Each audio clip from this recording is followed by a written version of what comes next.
Ano rin po ang sinasabi ng batas kapag ikaw ay nak-aksidente? Anong karapatan mo at pwedeng singilin? Pag okay, nabangga, whether kotse yung nabangga at nagtamo ka ng injury, kunwari hindi tumama ka kung saan, or tumatawid ka, ay nasagi ka, or nasagasaan ka. Magkaiba Ayan. po ba yon kung ikaw yung nabangga or hindi ka nakasakay sa sasakyan at nabangga ka? Yes, magkaiba po ang mga legal consequences, no? For example, ikaw po ay nabangga, right? Nabangga ka ng isang sasakyan, na aksidente ka ng isang sasakyan. Mahalagang tip po ay punta po kayo sa police station, file a police report. Why is this important?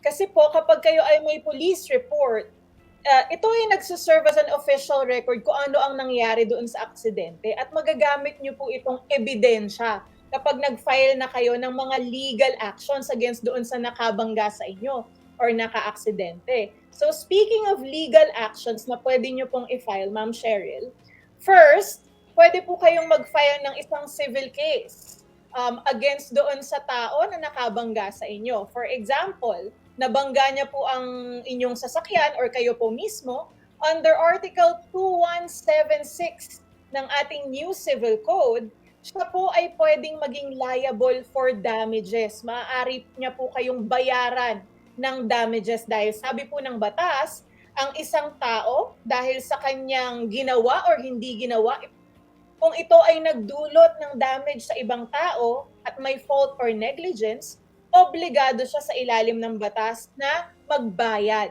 doon sa biktima. Mhm.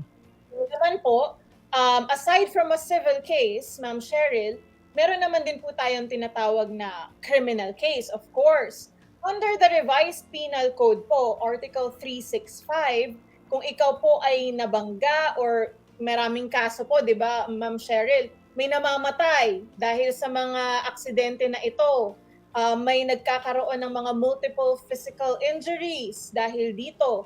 Under Article 365 of the revised penal code, ang may sala po or ang nakabangga ay maaaring makulong sa ilalim ng ating batas dahil sa ginawa niya under the revised, which is a violation of the revised penal code.